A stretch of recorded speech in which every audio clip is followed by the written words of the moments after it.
Video is rolling. Audio in 3,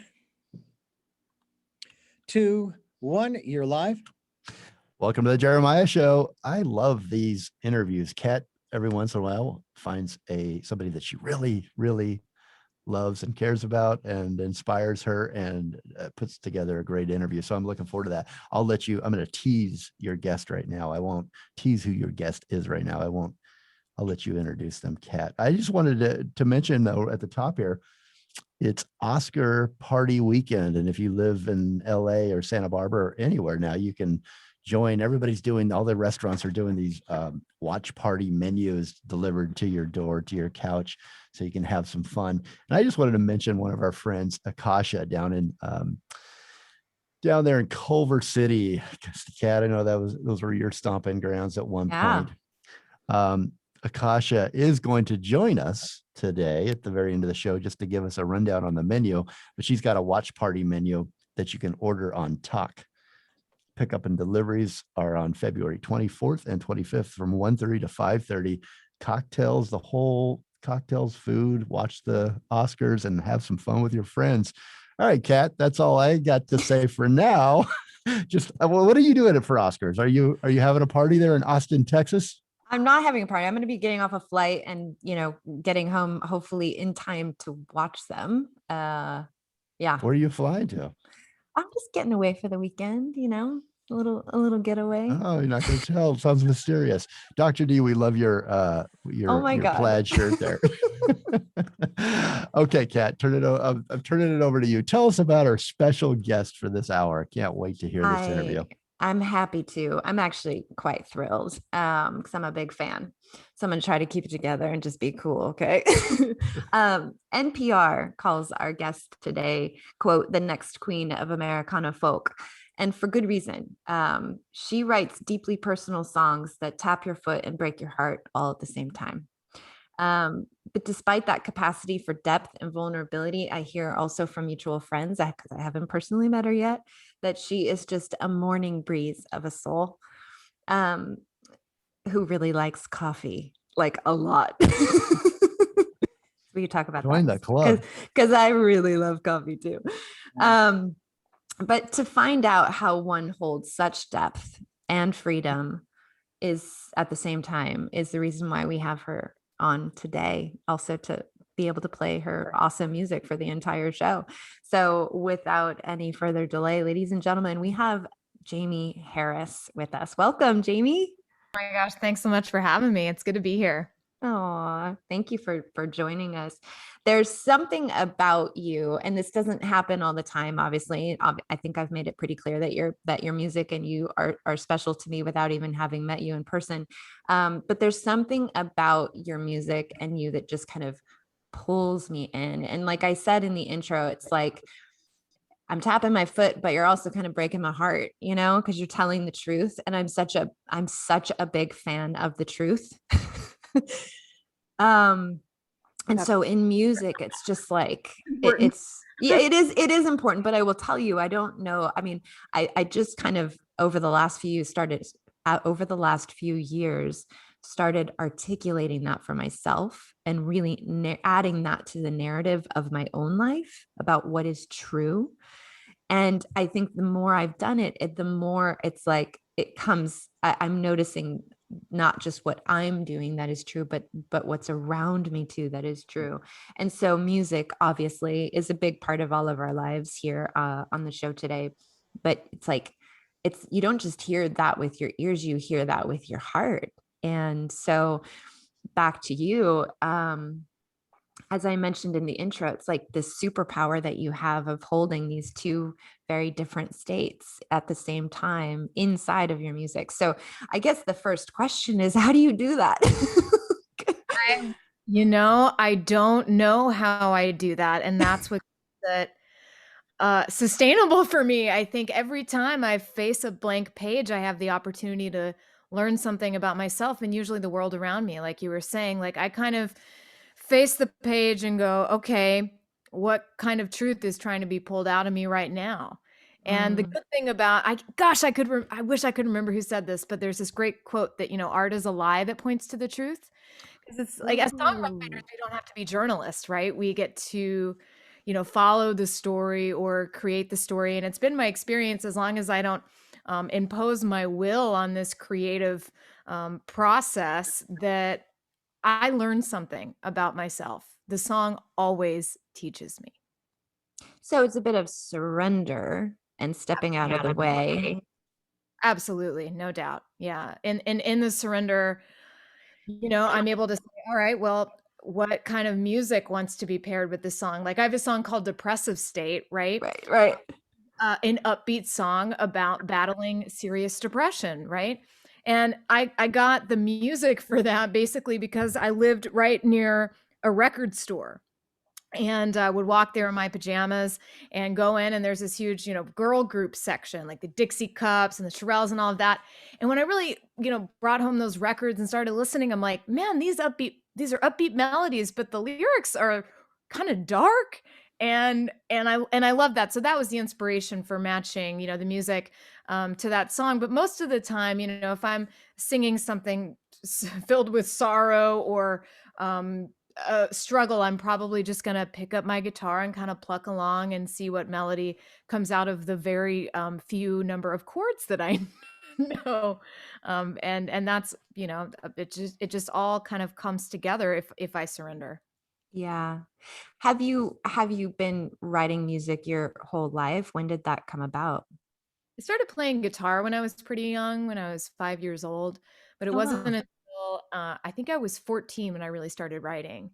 My dad put himself through law school and through college by playing in a cover band, and he always told me, if you could write your own songs, there's a lot to that financially, to be the songwriter and not just the artist. And because in the United States, the artists don't get paid for their performance, right? So Aretha Franklin, when she got a record deal, she just got the money, right? She didn't get any additional money, because she wasn't the songwriter. So, some of Right. that got a little financial incentive, but I got to go to the first Austin City Limits Music Festival and saw James McMurtry, Buddy Miller, Emmylou Harris, Patty Griffin, and Julie Miller in one day. Wow. That At re- what age? I think I was 13 then when that first Okay. happened. And I grew up in Waco, Texas, which has changed a whole lot since I've, living there, Chip and Joanna, but there wasn't an independent record store there or even an NPR station, any type of independent music. So even just being able to buy a Patty Griffin CD at that festival was a huge deal for me. And Julie Miller, I knew, spent a lot of time in Waco. I don't know if she's necessarily from there, but I knew that my grandmother went to church with her mother. So seeing someone on a stage like that, playing that kind of music, knowing the songs that she wrote and going, oh my gosh, she's from Waco, made it seem possible to me. And it kind of opened this portal that Yeah. like gave me permission to be a songwriter. Yeah. Yeah. When you see someone from your place or yeah, that you can identify with. Is that genre always been kind of your jam? Or what kind of I mean, it sounds like with your dad being in a cover band, that there was obviously music being piped through the house. Was there all kinds of music? What was in the house?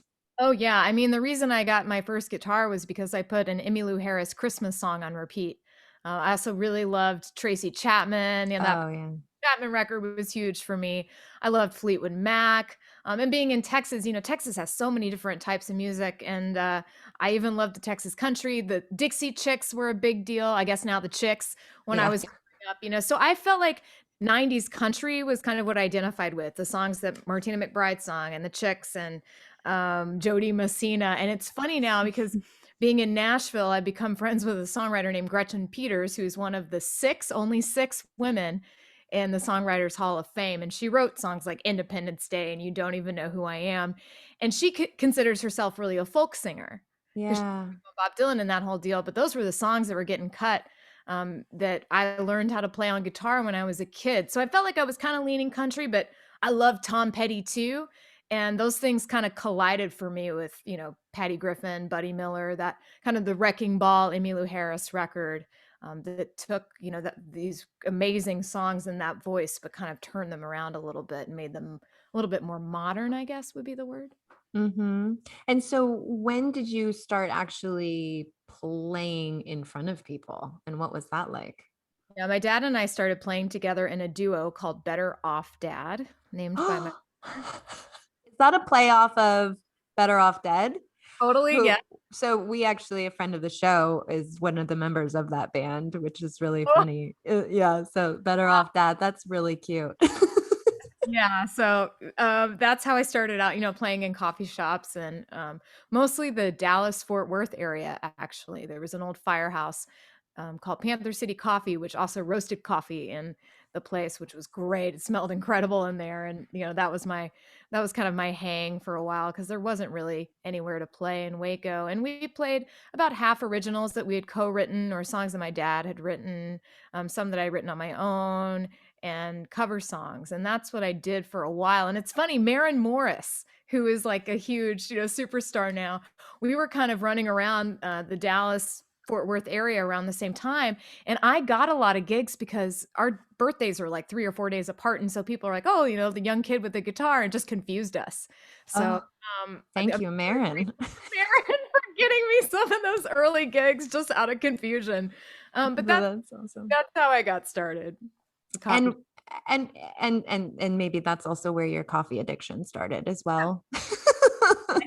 Yeah, I might have started with my great grandmother just giving us giant pots of coffee, watching soap operas. And that's a big part of it. Yeah, that's Sounds like awesome. a good afternoon. I know. So was performing always a natural fit for you? Was it always comfortable? I mean, like, because here's the thing, we look at folks and we have people on like you yourself that are just so good at, and you guys make it look so easy, and you make it look like, yeah, I can just stand up here in front of, hundreds of people and thousands of people and just pour my heart out, and it's not a big deal. It's very much a big deal. Like, it's terrifying in this brain. So was that just something that wasn't terrifying ever for you, or? I feel, no.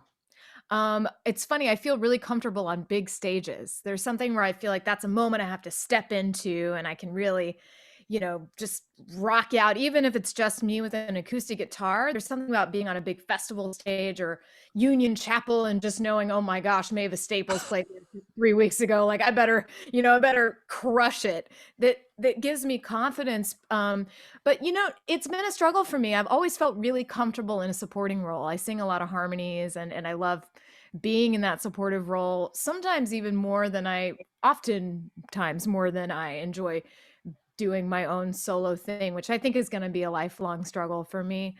But when I started out, I started playing with my dad, and then I was in kind of a folk trio. And then when I started playing really on my own, was with a 4-piece band that grew into a 7-piece band by the time I left Austin. So when I left Austin in 2018, I was, went from playing with a 7-piece band, being rock and roll. I know how to do that, even with these I call it folk and roll, these folk songs kind of with a rock and band. I know how to do that. And I was working at a medical office full time. And then I went from being on the road full time, constantly 2 years, opening for Mary Gauthier as a solo acoustic act. And I had a complete breakdown, because what I learned is, even though so many of my heroes, like, Townes Van Zandt, Guy Clark, did the troubadour thing, just them on stage with an acoustic guitar and their stories, I learned that is a completely different art form. And so, I'm in these, and I do like being in intimate listening rooms, where people are listening, and I think that's great. But I think a lot of the reason I began songwriting, or that I often find myself returning to songwriting, is because I'm trying to maybe wrestle with something inside of me that I don't understand, or something in the world I don't understand. And it basically, I'm unable to articulate those feelings with my speaking words, and so I'm able to sing them. So to stand on stage and try to banter is really difficult for me. And I learned some tricks, like the Ray Wiley Hubbard thing. You have some stories, you try them out, see what works, and that's the show that you do. Or a lot of artists take improv, which I would love to do, take an acting class, improv, something like that. Because what I've found was, it was terrifying to be just alone on stage with a guitar and having to speak in between songs. Not I have a question for you, if I may. Sure. I am a fan of country music, and I've been listening to the country music of today. I grew up with, in the 80s, I worked for a country station and loved the music we were playing. But what I'm hearing today is different. And I'm curious from your perspective, what is country music? What makes a country music song country music or country? Because a lot of what I'm hearing today from the popular ones, it's like, all right, you have the twang in your voice, the y'all kind of thing, you know, but the music you're playing sounds like a pop song. Well, I mean, my honest Not you personally, but I'm talking about these other artists. Yeah, I mean, my honest answer is if an artist says I'm willing to be put in the country bin at a record store, then I'm a country singer. If you can market me as a country singer, then that's what I am. Okay. Unfortunately, I think that's what country music is like today. But I mean, if you're asking me what I think about when I think about country, I think of Patsy Cline and Hank Williams, Loretta Lynn, that's what I'm thinking about. I don't even know what is happening in modern country music today. I haven't read it yet, but I've heard that there's this interesting book circling around now about how our brains have changed, like the left and the right part of the brain, and how, with technology, basically, we like patterns. We like songs to sound the same. We like them to be short because we have short attention spans. And I think that there's something scientific that is being used in probably modern country music, like modern pop music today, where it's just younger people want to hear something different. Their brains are used to something completely different than we who did not grow up with this kind of technology from the time we were toddlers. I mean, There's like a mathematical formula for hooks, and I mean, they've like figured that out. But you're right, our brains seek patterns, they seek resolution, they seek organization, and so I mean, my father even introduced me to, of course, like Johnny Cash, Glenn Campbell, Marty Robbins, who doesn't have the twang in his voice. He's not from South. He spoke basically pretty straight, didn't have really an accent, but he's got a lot of great country songs and so forth. I've heard some of these non-pattern songs. John Denver did one about, it was called The Blizzard. And it was just telling the story of how he got caught in I know whether it was true or not, got caught in a blizzard. And then he found this place, the guy let him in and this and that and the other. And it wasn't one of those rhyming songs. And the music just kind of flowed, and it wasn't really rhythmic. It was more, I'm going to say, orchestral, And I thought, I like that. And the big sounds with that. And that's what I really miss. And that's one of the things too, that I saw a study. I don't know if you've seen this, Kat or Jeremiah, but they said that the thing that is missing from music today is the fullness. And when you think back to the 70s and the 80s, with a lot of the popular artists, a lot of them would use orchestral accompaniment, and it just gave such a wonderful thing to it. What about your perspective when you're writing songs, when you're hearing the music in your head? Do you just hear 2 or 3 or 4 instruments, a few guitars, drums, and this and that and the other? Or do you hear that fullness that you want in that song? It depends on the song for sure, but Sure. recording budgets aren't what they were anymore. I think there's even a story about, gosh, I'm trying to remember if it's it's Linda Ronstadt in her memoir. She talks about when she did that kind of Frank Sinatra record, and how she was unsatisfied with what she was able to bring to the table with her voice, just because think about, I mean, how many people are in a full orchestra for a record? 50, 100, I don't know, and you're paying them, and they're union, so you got to pay them on the union schedule. Like, most record companies don't have a budget for that, right? So even Linda Ronstadt, like in the 80s or 90s, is making this record.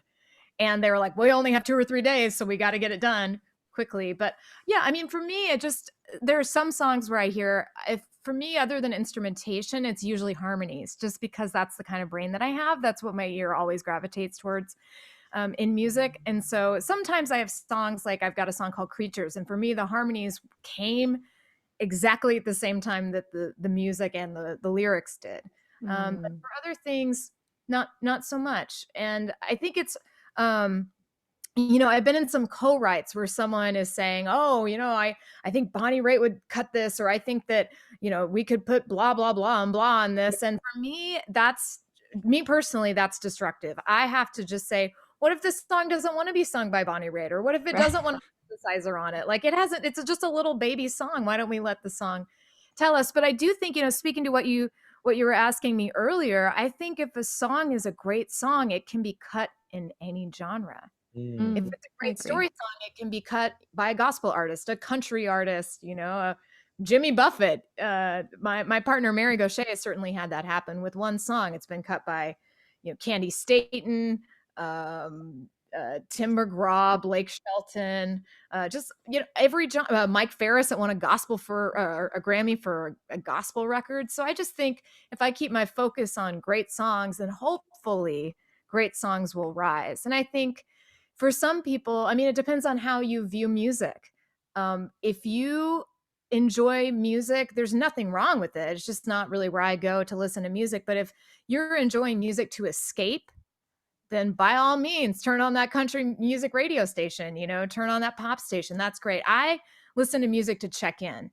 I want to listen to something that is going to make me feel a part of a world that I can't understand without hearing somebody else share something that makes me know I'm not alone.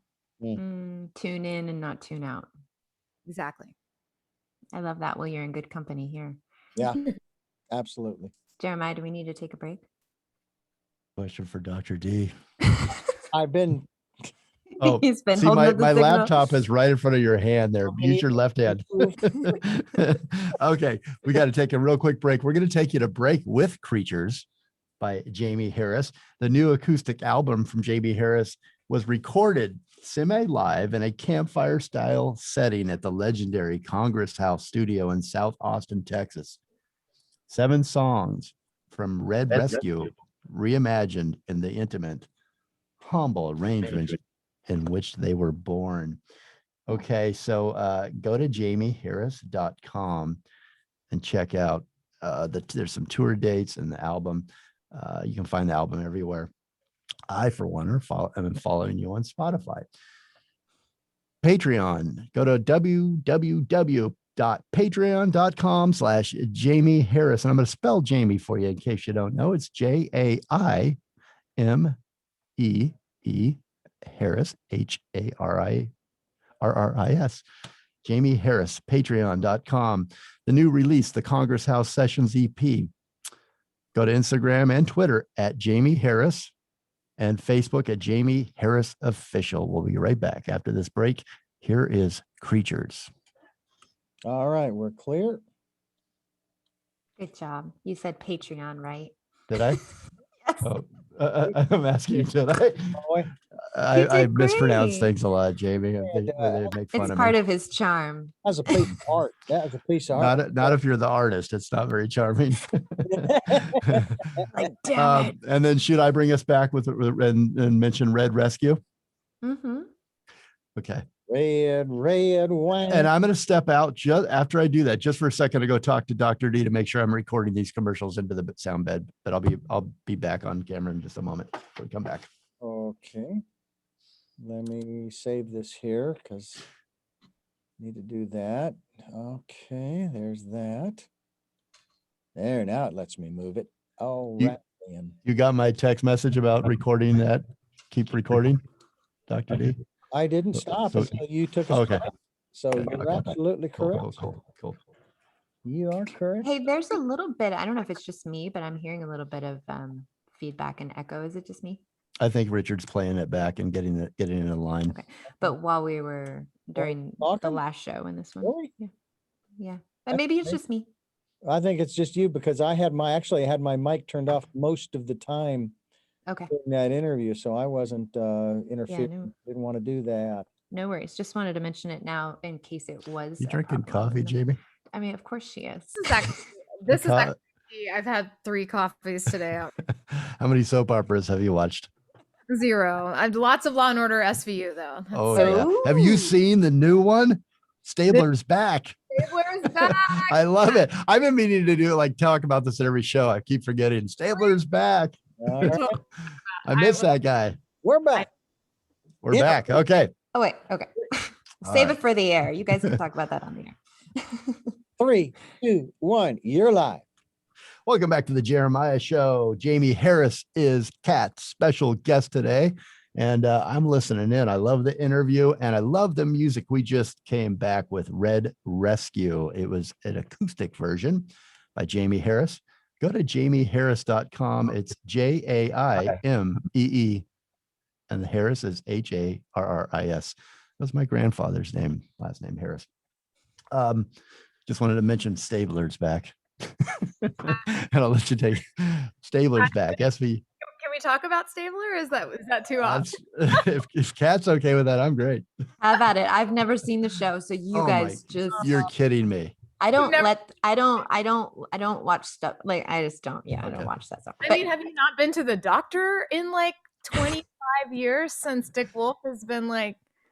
I was in. This is crazy, but I was in. I'm a huge true crime fan, and I love Law and Order SVU and the Stabler thing. It was like I haven't seen the new spinoff series. Oh, you haven't?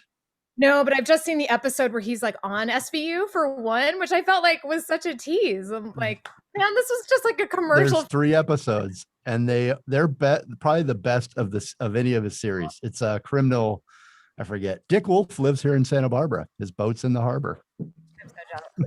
Please tell him I will be an extra. I will carry anything in the background on Law. That is one of my dreams, is to be on any. You got to get a song on there. I was gonna say, can you come up with like, can you take the existing? Because I know the song, I know the jingle, and then dun, dun, dun, dun, dun, right? Like, is that it? Okay. It's Kinda. not. That's not. Well, can't you just take that, Jamie, and put some Jamie magic on it, and just like sample it into one of your songs? That's a Well, great idea. Well, I don't know. I mean, you can get in trouble for doing that. You got to license it, right? But you could do Well- it. You know what? You could do it. You could do it at like a show as like a riff and like, oh, here, this is fun. It's just for fun, right? And then have someone record it and then have that go viral. And then we'll let Dick Wolf know. And we'll like put a copy on his There's boat. a 3 degrees of separation here with Dick Wolf and the Higgins family. Maybe I won't say too much, but maybe we can get a song to him. I think it should just be one of your songs on the show. It could be great. You know how they're bringing in new music now on the shows. Yeah, But I don't want to take up all Kat's time talking about. We could probably talk all hour. But isn't it great? Just know that we Stabler's- have your back. Stabler's back. That's so great. Everybody's got to be happy about that. I don't even know which one Stabler is, but is that the guy or the girl? Christopher Maloney. He was Detective Benson's partner for a long time, and then he just went away without saying anything. I remember one time I went to sing in the Gatesville prison, which is an all women's prison in Texas. And as we were being checked to go in, there's this little room, and they had Law and Order SVU on in the Like, oh, is this my green room? like, that's How did they know? I was like, that's something. That's a lot. You know what's weird, Jamie? I want to ask you this. Do you sleep? Can you sleep to Law and Order? I can fall asleep to, even though I love watching them, I sleep like a baby with Law and Order on. I don't know what it is. It's like am I saying too much here? I heard Sarah Silverman did an act about this, and I'm like, yes, somebody else does too. I love Sarah Silverman. I have to Wow. talk to her about that. Yes, and what freaks out my partner about even just not Law and Order SVU, but the true crime, like investigation, discovery, anything on in the background, just she's like, how can you work with those murder shows in the background? I was like, I don't know. I don't even know what's happening really. It's just like kind of a comforting narrative in the back. Like they're just Dun, dun. yeah, and the music is usually kind of like melancholy, but kind of builds, and it's dark. I said too much. Okay, I'll let you get back to your interview. love I will it. be right back. sidebar. I'm sorry, Kat. No, I love it. I love it. This is the stuff that I want to know about you. So you're very passionate about this. This is great. You need to write about this. Or maybe you don't, because you understand this pretty clearly. So maybe you don't need to really work this out for yourself. I There love it. Really a lot of Yeah. Yeah. Um, so we were talking before the break. Let me see if I can remember what we were talking about. You were talking about like tuning in versus tuning out and really going to music as a cathartic therapeutic experience, which I completely understand. Personally, I write, and when I am like when the faucet, I look at it like a faucet with old school knobs, and it's like when the joy faucet, knob is turned, and when the pain, I mean, that's really when it comes out for me. And I guess, and I've been having this conversation with people, how sometimes you find yourself having the same conversation with just different circles of people, but it just is kind of showing up for you in your life.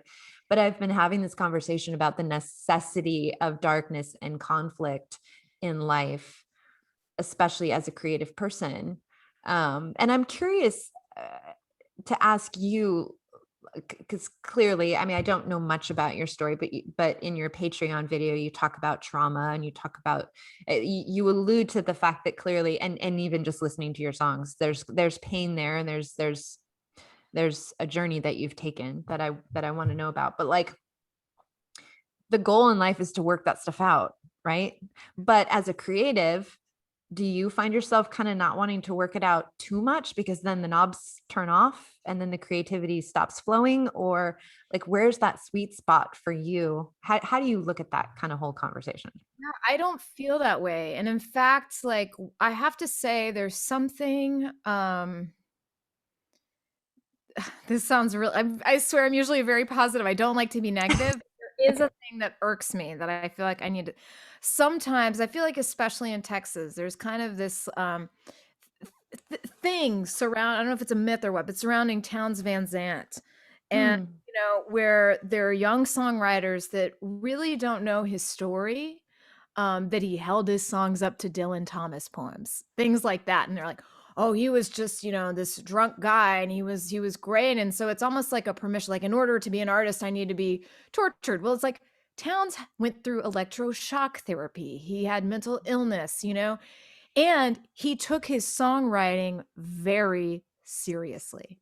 You know what I mean? mhm, So there's something about, I don't believe that you have to live in this space of destruction or self-destruction, or you have to stay dark to remain creative. mhm, One thing that I've learned about, I think this really came to me about songwriting when I was on stage, alone with an acoustic guitar talking in between songs. I realized, yeah, a lot of this stuff is born out of my personal experience, but wow, it's really boring, especially as an opening act, when there's an audience they don't know anything about you, right? Why would they care what happened mm, to me?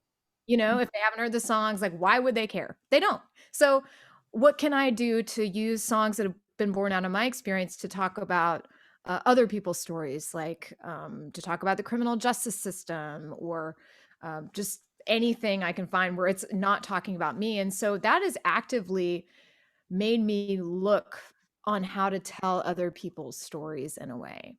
Like, I'm working on a new record right now, and there's when I was in 10 years old, there was a kid in my class that was accidentally shot and killed, and I've never forgotten it. Devin Lujan. I've just always remembered his name. And mm, and during the pandemic, I went looking for him, like searching, like just trying to, I don't know what I was looking for. And I discovered that his mother has written an obituary for him, or a memorial post for him, every year since he's died, pretty much on the date of his death or Christmas.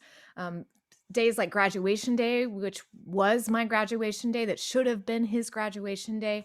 And I was like, how, big thing. I want to talk about gun violence, or I want to talk about, it's like, no, I want to tell one mother's story, mm.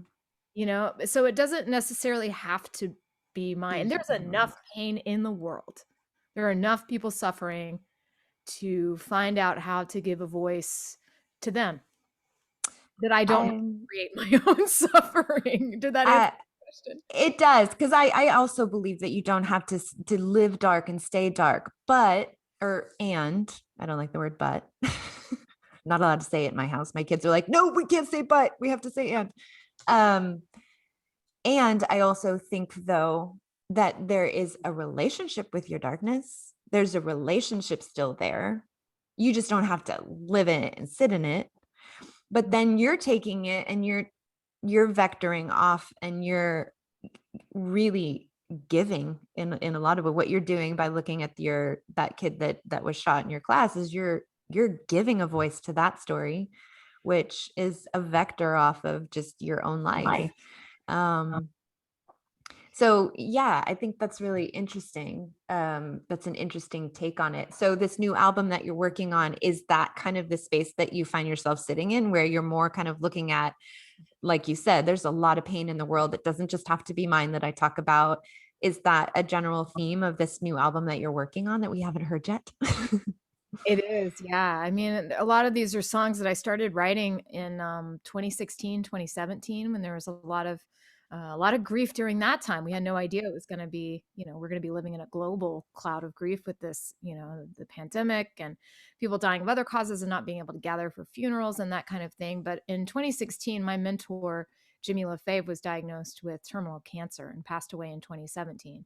And other people I knew were, had lost spouses, or there was just a lot of stuff going on. And I realized I had kind of a batch of songs that were born before I had enough life experience to finish them. Some were like, why am I trying to give advice to a grieving person? Like, I don't want advice. I don't want someone to tell me what to do, especially in a song. A lot of times when someone tells me what to do, I'm like, I'm not listening to you, because my nature is to rebel. So I don't want to listen. And I found I was doing, treating things like that. So I was able to take time during the shutdown to revisit those songs. And yeah, of course, it's the power of songwriting is that every time I'm telling a story in a song, it's a narrator. Now the narrator might be me, but it's not me. It's kind of like that Mitch Hedberg thing. Like, do you want to see a picture of me when I was younger? It's like every picture is a picture of you when you were younger. It's like most of the time the narrator in my song, even if it's me, is it me at what age? Right. Is it me in the, sorry, do I need to? Oh no, we're going to go to break in a couple seconds, but you can finish that sentence for sure.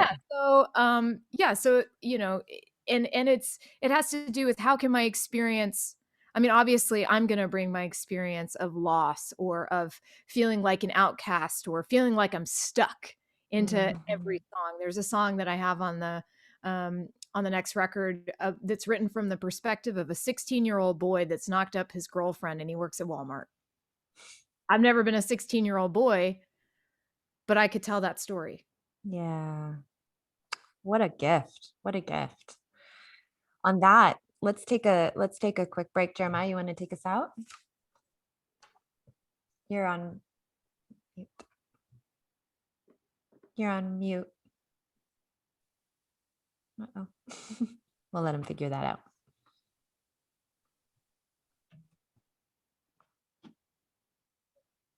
this on? Yeah. Okay. We're having some fun today in the studio. Dr. D's running between studios. We've got on the line Akasha, famous restaurateur down in Culver City. She has it's Oscar weekend, and she's got an Oscar weekend menu for takeout and delivery. She's going to tell us all about it after this quick break. We'll be right back. The Jeremiah Show. Now, I got to say, Jamie, you were talking in the beginning about being on stage and that let's take a role, but you're such a eloquent, engaging speaker. Like you're really, really, really good. You're a great storyteller. Thank you. I appreciate Thank you. Yeah, Okay, I love guys. it. I feel like I could have just not even written one single word down, and we would have had just an amazing. So I love where it's going. You're awesome. Okay, so is Akasha on the line? Can she hear us, or Dr. D, or give us a status update, my friend? Let me get this all lined up, and then I'll jump in there. We'll get her on the line and make sure everybody can hear her before we start again. Thank you. All right, there we go. Are you doing anything, Jamie? Did you say for Oscars, or are you into it? I have I can't even name one movie that came out. I hate to All say she it. I watches won't is say this on SVU. air, but yeah, I wish there was an Oscar show for this for the Dick Wolf shows. A lot of the movies are not that uplifting this year. And I really wish they were more uplifting with everything we've been through. But anyway, so be it. Wolf, that would have been Emmys, not Oscars. And your guest is on the line. Should be able to talk to Hi, Akasha. It's Jeremiah. Hi. Hi. Thank you so much for waiting on hold for us. We appreciate that. We've got Kat, who's my co-host, and we've got a special music guest, a very big talent. Jamie Harris is here as well. I don't believe we're on air yet, though, or recording. So Richard will let us know. And we've only got about 5 minutes. But I did plug the menu at the beginning, and we just don't. We're running out of time here. But you'll definitely have this on the radio and out there. He's going to do a sound check with you. I need her to talk. Can you say a few words? Hi. 1, 2, 3, 4. Okay, good. All right, good. Stand by. Room.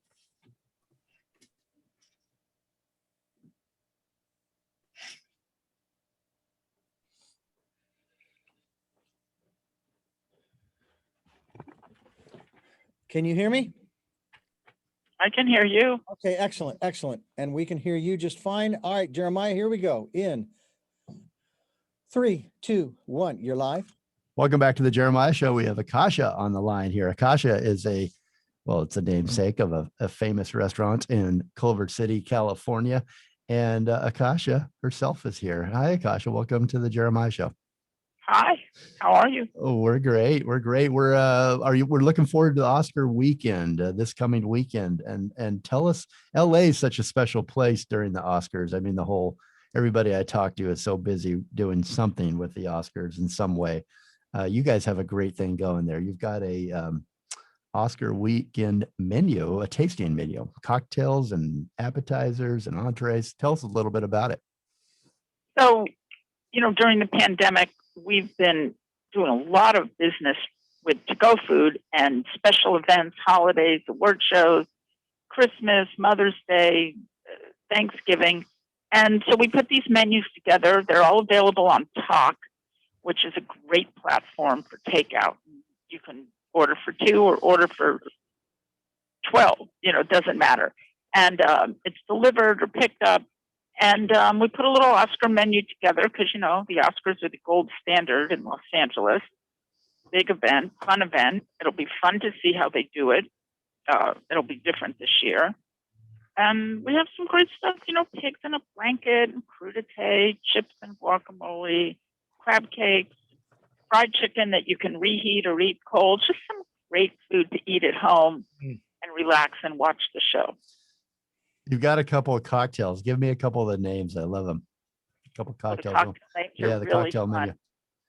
Well, one cocktail we call the Nomad. It's a cocktail we have called Vaccinate Me with ginger and mezcal. And then we have a cocktail called the Promising Young Cocktail with citrus-infused tequila, passion fruit, lime, and agave.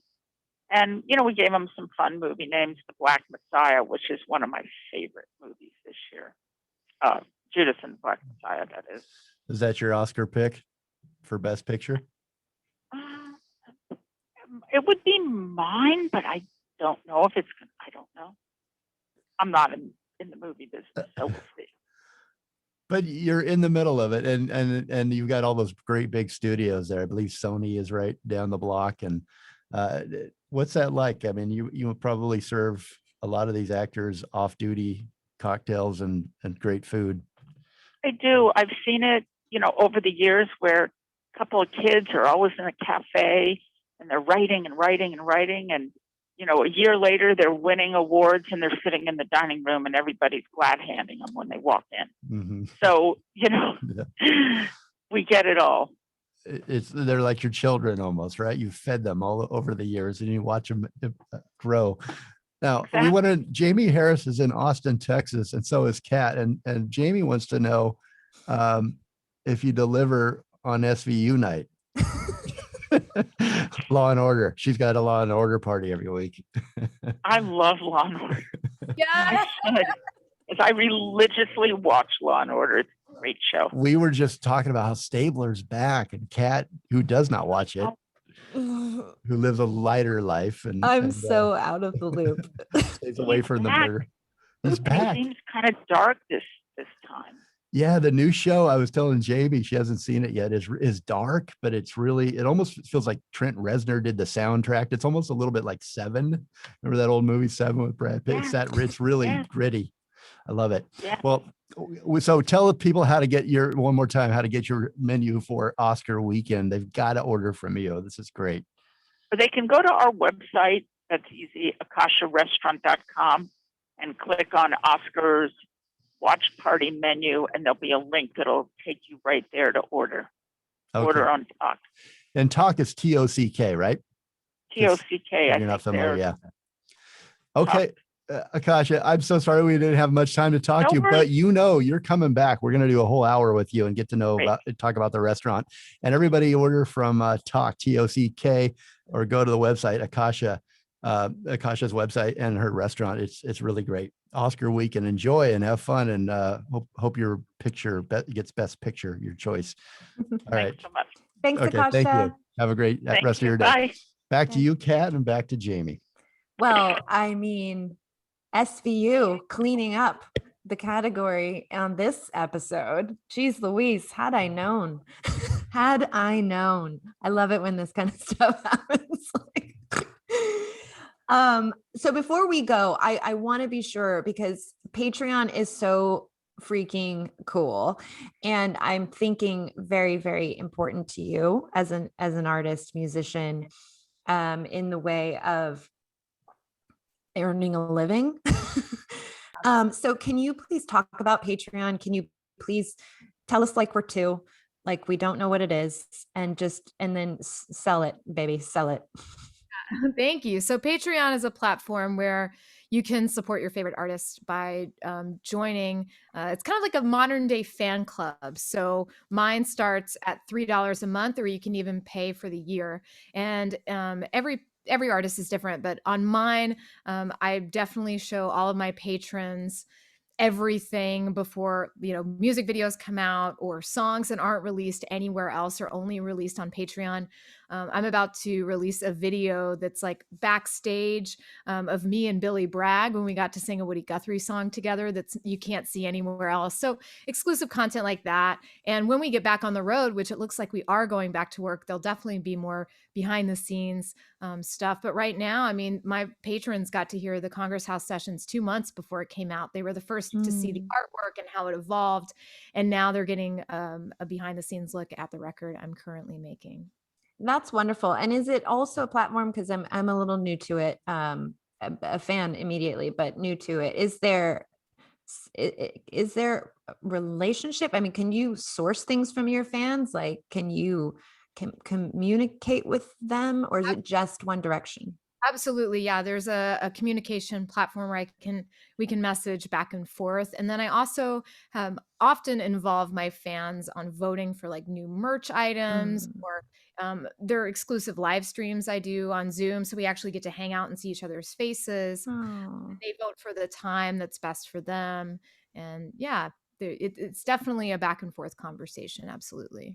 That's wonderful. I love it. I'm so glad that exists for musicians, especially like What Perfect Timing. Because when did that come out? Was that something born out of COVID, or it obviously was probably, being formed prior to, but when did that start?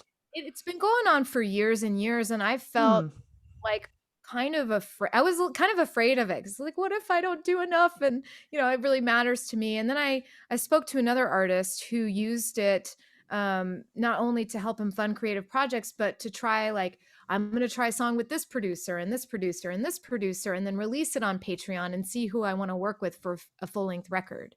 And that's been fun for me, because I have songs that won't make it on a record, because I believe in a record that makes sense from beginning to end. So, but there are songs that I want to share with the world, or at least my patrons, because I don't want them to just disappear, and I want them to be high quality. So Patreon has given me, the opportunity to experiment in that way, which has been great for me. And it's been a lifeline. And I don't have a lot of recorded music out there. So what I do have that hasn't surfaced in the world, you can find on Patreon, which I think is exciting. Yeah. So be sure to go to patreon.com/Jamie Harris.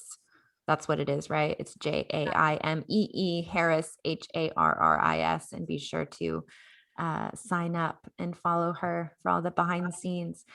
Well, it's time to go. I want you to come back because I know you have a new album in the works. You're putting a bow on it. So will you promise to come back when you can play us some of those songs and we can play them for the world? I would love to come back. Thank you so much. Aw, Only if good. I can put my CD on Dick Wolf's boat. Okay, I'm gonna I'll go drop personally- off a couple of copies. I'll kayak by and Just frisbee fling them it. up there. Okay, I'm going to take you a picture. I'm going to kayak And by I promise by the time you come back next time, I will have at least seen one episode of SVU. watch the new one. Don't do I'll do the SVU new if you don't Trent wanna do that. Reznor versions. Yeah. Extra dark for Kat. Patreon.com/Jamie Harris. Check it out. The new Congress House Sessions EP is out. And find her on Instagram and Twitter at Jamie Harris. Again, it's spelled JAIMEEHARRIS. Facebook at Jamie Harris Official. Thank you so much, Jamie. Thanks, Kat, Dr. D. Everybody have a great week. Communicate, listen more, and evolve.